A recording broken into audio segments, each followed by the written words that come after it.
So आज जुन हामीले टपिक सुरु गरिरहेछौँ त्यो हो थ्योरिज अफ इभोल्युसन। अरू सबै कुरा हामीले लास्ट भिडियोजहरूमा गरिसकेका छौँ। थ्योरिज अफ इभोल्युसनमा जेनरली पढ्नुपर्ने हामीले तिनवटा रहेछ। एउटा लामार्किजम रहेछ, डार्विनिजम रहेछ, अनि त्यसपछि हामीले म्युटेसन थ्योरी, ह्युगो डी भ्राइजको पढ्नुपर्ने। अब त्यो तिनवटा थ्योरीमध्ये सबभन्दा फर्स्ट थ्योरी हामीले के गर्छौँ भन्दाखेरि लामार्किजम। यो लामार्किजम भन्दाखेरि सबभन्दा पहिले आएको लामार्कले दिएको थ्योरी हो, जसलाई हामीले के भन्यो त लामार्किजम भन्यो। अब यसकै बारेमा हामीले जेनरली ब्रिफमै हेर्छौँ एउटा एउटा गरी। सो लागौँ त हामी बोर्डतिर। अब यहाँ सबभन्दा पहिले जुन देख्ने कुरा हो यसमा लामार्किजममा, त्यो सबभन्दा पहिले के लेख्नु पर्यो त टपिक भयो हाम्रो थ्योरिज अफ इभोल्युसन। धेरै नै इम्पोर्टेन्ट र धेरै नै इन्ट्रेस्टिङ टपिक हो हाम्रो यो थ्योरिज अफ इभोल्युसन। अब थ्योरिज अफ इभोल्युसनमा सबभन्दा पहिले पढ्ने हामी कुरा भनेको लामार्किजम। लामार्कले दिएको थ्योरी, त्यसैले के हो त लामार्किजम हो। अब लामार्किजम भन्दाखेरि यहाँ सबभन्दा पहिले कुरा हामीले यसको के पढिहालौँ अलिकता त पास्टमा यसमा के भयो, यसको जुन रिलेटेड हिस्ट्री हो त्यो कुराहरू हामीले के गर्नुपर्छ त पहिले यसमा बुझ्नुपर्छ। सो लगाउँ बोर्डतिर। यहाँनिर हामीले सबभन्दा फर्स्ट कुरा के गर्नुपर्छ, given by Jean Baptiste de Lamarck. Jean Baptiste de Lamarck यो कसले दिएको हो त? Jean Baptiste de Lamarck. ब्याप्टिस्टै पनि पढ्न सक्नुहुन्छ। अब साइन्समा त्यति चाहिँ हामीले पढ्दाखेरि अब यो इङ्ग्लिस नेम्सहरू हो, फ्रेन्च नेम्सहरू हो। यो खासमा भन्दाखेरि लामार्क भन्दाखेरि फ्रेन्च साइन्टिस्ट हुन्, यो फ्रेन्च नेम हो। त्यसैले यसमा धेरै गाह्रो मानिराख्नु पर्दैन कि फ्लानो डेफिनेसन वा डेफिनेसन भन्दा पनि प्रोनाउन्सिएसन के प्रोनाउन्सिएसन गरेको छ कसले। जेनरली ब्याप्टिस्ट डी लामार्क हामी भन्छौँ। अब यो थ्योरी जेनरली सुरु कहिले भएको थियो त? यो थ्योरी जेनरली सुरु भएको थियो, यो लामार्कले यसमा काम सुरु गरेको भनेको इन 1801। 1801मा यो थ्योरीमाथि के गर्नुभएको थियो त लामार्कले के गरेको थियो त काम सुरु गरेको थियो। तर यसको जुन फाइन्डिङ्सहरू थियो, यसको जुन डिफ्रेन्ट कन्क्लुजन्स 1801मा यसमा काम सुरु भएको थियो। अर्को कुरा भन्दाखेरि यहाँ चाहिँ अब 1801मा काम सुरु भएको थियो, 1801 एडीतिर काम सुरु भएको थियो। तर एक्ज्याक्टली यसको यदि क्वेसन सोध्यो भने जेनरली लामार्कले के गरेको थियो त लामार्किजम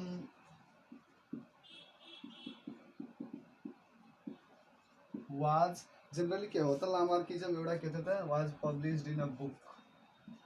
पब्लिस्ड इन अ बुक, त्यो बुकको नाम चाहिँ के हो त? जेनरली लामार्कले आफ्नो जति पनि कन्क्लुजन्सहरू ड्र गरेको थियो त्यो सबैलाई एउटा कुन बुकमा हाले त उनले फिलोसोफी जूलोजिक भनेर बुक थियो एउटा। कुन बुक थियो भन्दाखेरि Philosophie Zoologique. Generally the name of the book was Philosophie Zoologique. Philosophie Zoologique यो चाहिँ नेम अफ बुक हो।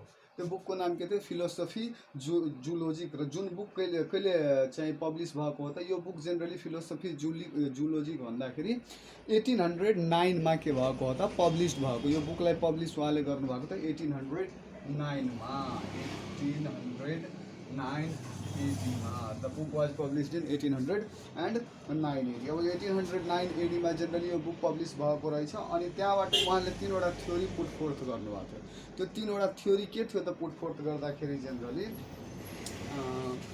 अब फर्स्ट थ्योरी उहाँले के भन्नुभएको थियो कि न्यू निड्स भनेको बुक्सहरूमा के दिएको हुन्छ कि डाइरेक्ट इन्भाइरोमेन्टल इफेक्ट भनेर पनि दिएको हुन्छ। अब त्यसैले हामीले लामार्किजमको थ्योरीहरूलाई एक ठाउँमा लेखेर त्यसपछि नै त्यसको के गरौँला त हामीले ब्रिफ त्यसको बारेमा सबै कुराहरूको बारेमा त्यसको बारेमा पढौँला हामीले। त अब यसमा सबभन्दा फर्स्ट कुरा जुन थियो यो थियो हाम्रो पास्टका कुराहरू, चर्चा मात्रै गर्नुपर्ने कुराहरू, यसमा धेरै केही थिएन। अब नेक्स्ट कुरा जुन छ यसमा हामीले मेन पोइन्ट्सहरू बुझ्नु पर्यो। त मेन पोइन्ट्सहरू बुझ्दाखेरि जुन सबभन्दा पहिलो पोइन्ट थियो त्यो पोइन्ट हामीलाई के रहेछ त यसमा फर्स्ट थियो पोइन्ट न्यू निड्स भन्दाखेरि नयाँ जरुरतहरू। New needs. र यो न्यू निड्स किन आएको होला त? इन्भाइरोमेन्टल इफेक्टको कारण। त त्यसैले के पनि लेख्छ, धेरै जसो बुक्सहरूमा के पनि लेखेको हुन्छ, direct environmental effect, direct environmental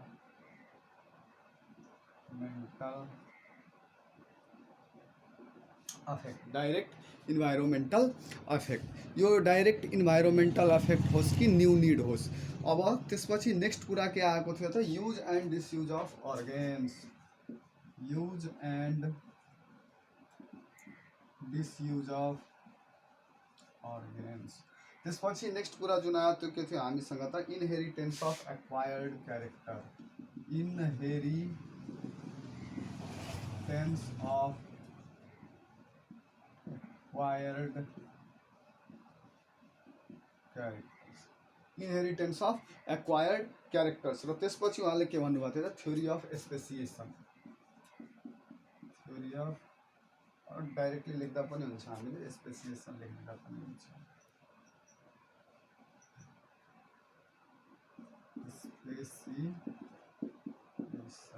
स्पेसिएसन। अब यसलाई हामीले के गर्नुपर्छ त, वन बाई वन यो सबै कुरालाई हामीले के गर्नुपर्छ त, पढ्नुपर्छ। तर यसलाई बुझ्न सबभन्दा एउटा इजी इक्जाम्पल के हो त, त्यहाँबाट हामीले एकदम मजाले बुझ्न सक्छौँ। जिराफको कुरा हामीले हेरेका थियौँ होइन,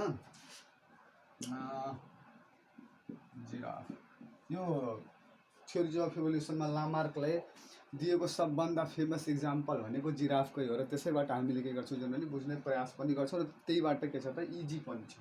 अब ल फर्स्ट कुरा यहाँबाट पढौँ। जिराफले जेनरली एकर्डिङ टु लामार्क, जिराफको के थियो त, सुरुमा उनीहरू एउटा के थियो त, सिम्पली भनौँ त एउटा डङ्की जस्तो सानो थियो कि त्यति बेला के थियो त, ग्रासहरू सानो सानो थियो, ओके न, ग्रासहरू सानो सानो थियो, सो दे क्यान इजिली के गर्न सक्थ्यो त, उनीहरूले यसलाई फिड गर्न सक्थ्यो। तर नेक्स्ट त्यसपछि के आयो त, ग्रासेसहरू अब सानो थियो, त्यति बेला के गर्न सक्थ्यो त, डङ्की जस्तो उनीहरूको सानो साइज भएकोमा पनि उनीहरूले के गर्न सक्थ्यो, सानो हुँदाखेरि अब के थियो त, सानो डङ्कीको सेपमा वा सानो हर्सको सेपमा के थियो, उनीहरूको बडी थियो, त्यति बेला उनीहरूले सानो ग्रासहरूमा के गर्थ्यो त, जेनरली फिड गर्थ्यो, र त्यो इजी पनि थियो उनीहरूको लागि। तर अब त्यहाँ मानौँ त्यो इन्भाइरोमेन्टमा के भयो, त्यो इन्भाइरोमेन्टमा जस्तै अब के भयो त, हार्बीभोर्स, अब जिराफ भनेको त एउटा हार्बीभोर्स हो, अनि हार्बीभोर्सको नम्बर्सहरू के हुँदै गयो होला त, इन्क्रिज हुँदै गएको होला। अब हार्बीभोर्सको नम्बर इन्क्रिज हुँदै गएको होला भन्दाखेरि त्यो कारणले के भयो त, हार्बीभोर्सको नम्बर कन्टिन्युसली इन्क्रिज भयो, अनि त्यसको कारणले के भयो त, अब हार्बीभोर्स बढेको भएपछि अब के भयो त, सानो ग्रासेसहरू सबै फिनिस भएको होला, सानो ग्रासेसहरू सबै फिनिस भयो। अब सानो ग्रासेस सबै फिनिस भयो भने जेनरली अब उसले फिड केमा गर्ने त, सानो ग्रासेस नै छैन, त्यसैले अब फिड गर्न उनीहरूलाई के भयो त, गाह्रो भयो। त अब त्यो कारणले उनीहरूले के सुरु गर्न थाले, अब त्यही न्यू निड्स भनेको हानि त, यहाँ निड्स नयाँ के भयो त, डेभलप भयो कि अब ग्रासेस के छ त, सानो ग्रासेस रहेकै छैन, ठुलो ठुलो ग्रासेसहरू छ, अब त्यसको लागि नयाँ निड उनीहरूलाई चाहियो कि अब के भयो त, अब त्यो ग्रासेस खानु पर्यो। तर उनीहरूको बडी त धेरै सानो थियो त के गर्न सकेनन् त, उनीहरूले ठुलो ग्रासेस खान सकेनन्। निड के भयो, इन्भाइरोमेन्टको इफेक्टको कारणले एउटा नयाँ निड जेनरेट भयो। अब यो निड जेनरेट भइसकेपछि उनीहरूले अब के गर्यो त, अब उनीहरूले स्लोली के गर्न थाले त, आफ्नो के गर्न थाल्यो, ग्रासेसहरू के हुन थाल्यो त, ठुलो हुन थाल्यो, हो कि होइन, ठुलो हुन थाल्यो ग्रासेसहरू हो। अब ग्रासेसहरू ठुलो हुन थाल्यो भने उनीहरूले के गर्न थाले, आफ्नो यो जुन घाँटी थियो नि यसलाई के गर्न थाल्यो त, उनीहरूले इन्क्रिज गर्न थाल्यो, घाँटीलाई इन्क्रिज गर्न थाल्यो। घाँटी माथि माथि इन्क्रिज गर्दै जाँदा के भयो त, अब यही कुरा आयो कि use and disuse of organ, direct environmental effect पऱ्यो, ग्रासेसहरू सक्यो, मेबी हार्बीभोर्सको नम्बर बढेर होला, वा खडेरी परेर होला, वा अरू कुनै कारणले हुनसक्छ। त्यसको कारणले के भयो त, नयाँ निड के भयो त, त्यहाँनिर नयाँ निड जेनरेट भयो भने अब उनीहरूले के गर्न थाले त, अब ठुलो ग्रासेस खानु पर्यो।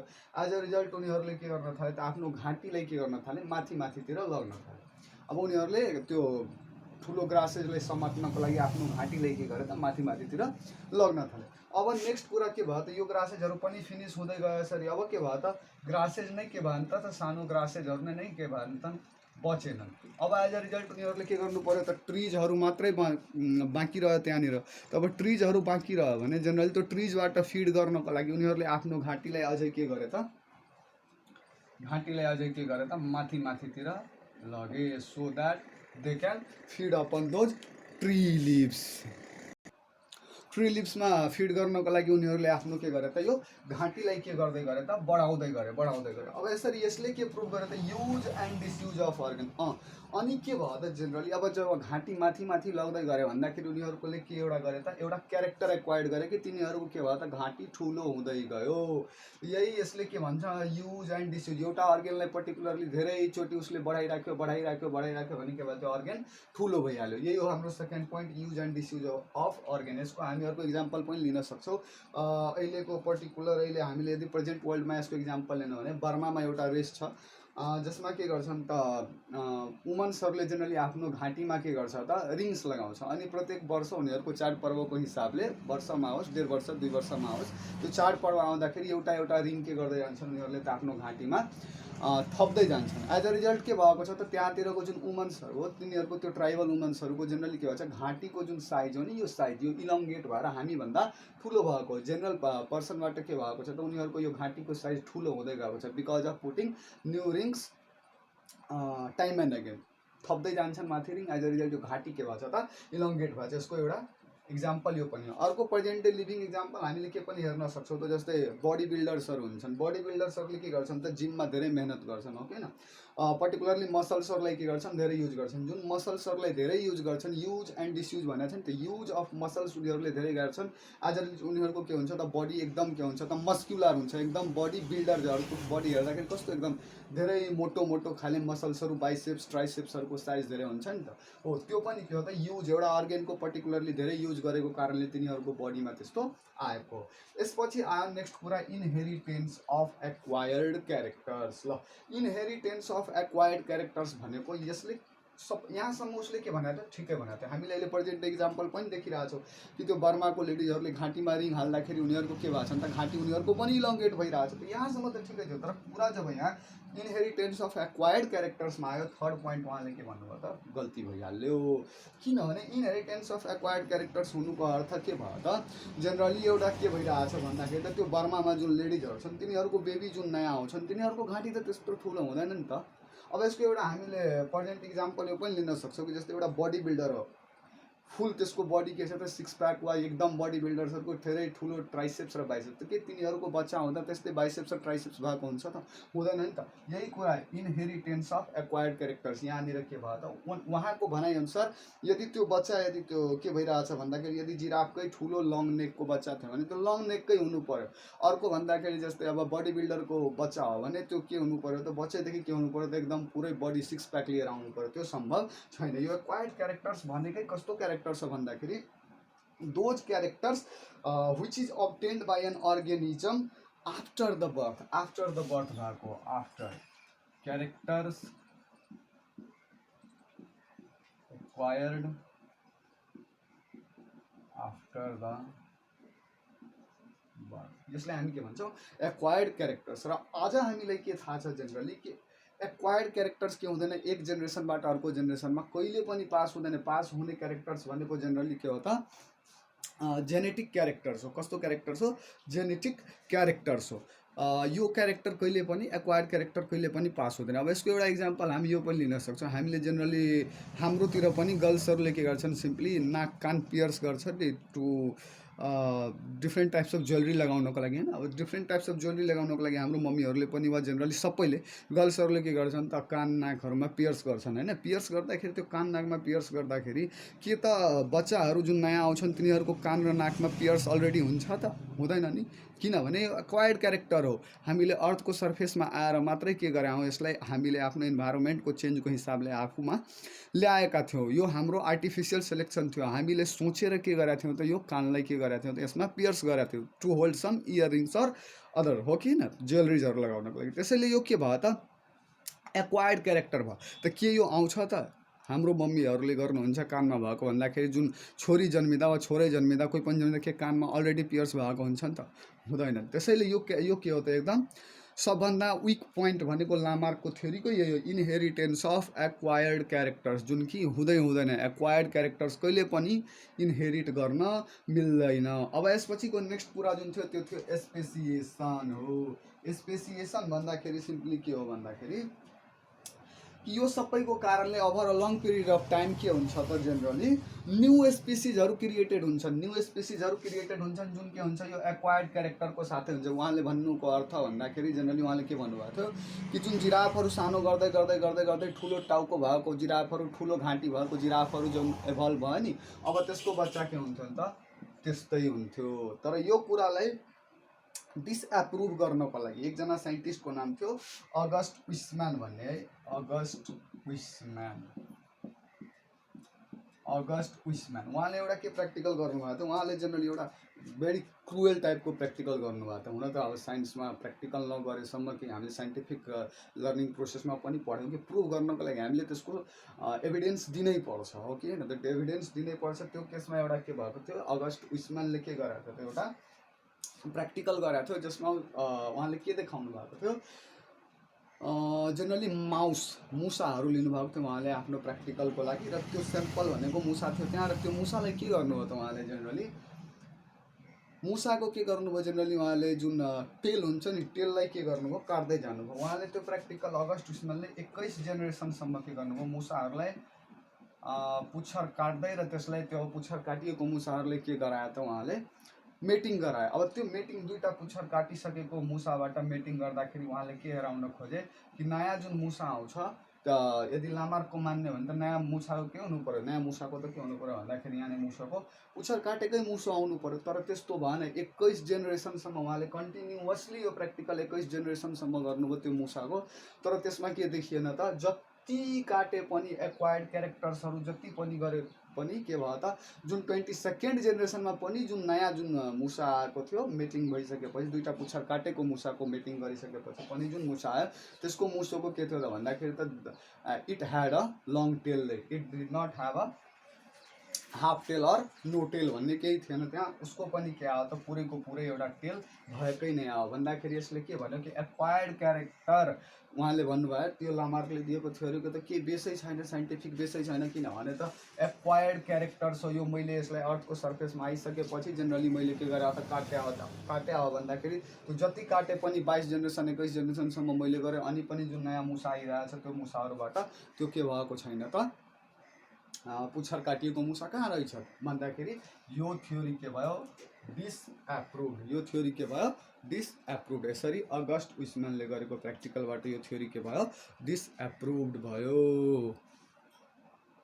त यही थियो हाम्रो के लामार्कको। समअप गर्दाखेरि न्यू निड्स भनेको इन्भाइरोमेन्टल इफेक्टहरूको कारण नयाँ निड जेनेरेट भयो, जसको कारणले डिफ्रेन्ट अर्गानिजम्सले आफ्नो अर्गेन्सहरूको युज र डिसयुज गर्यो। अब जुन अर्गेन्सहरूको युज धेरै भयो त्यो अर्गेन्सहरू के हुँदै गयो त, त्यसमा मोडिफिकेसन हुँदै गयो। जस्तो चाहिँ जिराफको केसमा नेकको मोडिफिकेसन हुँदै गयो। र त्यो के भयो त, थर्ड उहाँले भन्नुभएको त्यही पास भयो के त नेक्स्ट जेनेरेसनमा। र त्यही पास हुँदा हुँदै नेक्स्ट जेनेरेसनमा पास हुँदा हुँदै अब के भयो त, जुन सानो स्मल जिराफ थियो त्यो अब स्पेसिएसन भनेको सिम्पली के हुन्छ त, त्यो क्यारेक्टर्सहरू जुन एक्वायर्ड क्यारेक्टर्सहरू लार्ज ग्रुप अफ स्पिसिजमा यदि देखिन थाल्यो भने अनि त्यसलाई हामी के भन्छौँ, एउटा नयाँ स्पिसिज नै क्रिएट भइहाल्छ। र त्यसैले हामी के भन्छौँ, स्पेसिएसन। त यो स्पेसिएसन यसरी भएर सानो नेकबाट ठुलो नेक भएको जिराफहरू के भयो त यसरी आए। But this theory had no scientific evidence and it does not hold true. 90sमा के थियो, 1900sमा के थियो त, 20th सेन्चुरीमा जेनरली यो थ्योरीलाई के गरेको थियो त खुब मान्यता दिएको थियो। त्यति बेला के हुन्थ्यो त, यही थ्योरी पढिन्थ्यो र यही पढ्न त हामी अहिले पनि पढ्छौँ। तर हामीले के भन्छौँ भने कि यो थ्योरीको त केही साइन्टिफिक एभिडेन्स नै छैन, जुन कि अगस्ट विस्म्यानले मुसामाथि गरेको एक्सपेरिमेन्टबाट प्रुभ पनि गर्नुभयो, हो कि न। त्यसरी यो के भयो त, यो लामार्किजम भन्ने थ्योरी के भयो त discarded, totally discarded. It does not have any scientific evidence. त यहाँनिर तपाईँहरूलाई एउटा क्वेसन पनि सोध्न सक्छ। के क्वेसन सोध्न सक्छ भन्दाखेरि क्रिटिसिजम अफ लामार्कको क्रिटिसिजम किन भयो, थ्योरी किन डिस्कार्ड भएको होला भन्दाखेरि लामार्कले के प्रुभ गर्न सकेन, एक्सपेरिमेन्टली देखाउन सकेन कि एक्वायर्ड क्यारेक्टर्सहरू पास हुन्छन् भनेर। जस्तो अगस्ट विस्म्यानले गरेको थियो नि कि एक्सपेरिमेन्टली गर्दाखेरि त्यो एकबाट अर्कोमा गएन, त्यो काटेको मुसा जस्तो अर्को आएन। त त्यो के भयो त, Lamarck has not prove experimentally that use and disuse of organs can modify the organisms. The whole structure of the organism cannot be modified on the basis of use and disuse of organs. अर्को भनेको it is absolutely incorrect that new organs can be developed according to the need and wish of organic त्यस्तो भएको भए त हामी पनि अहिले के गर्थ्यौँ त वेल जस्तो गर्नको लागि यदि पानीमा अब प्रलय भयो भने मात्रै पानी पानी पानी हुन्छ पुरै दुनियाँमा हो कि होइन त भन्दाखेरि हामी पनि त्यति बेला वेल बनेर कुद्ने पानी सम्भव छैन है। नेक्स्ट भनेको के छ त all the acquired characters are not inherited into new generation yes the most important point acquired characters never get transferred to new generation those are the only genetic characters that can be transferred from parents to offsprings ठिक छ acquired character कहिले पनि हुँदैन। so this was all about Lamarckism.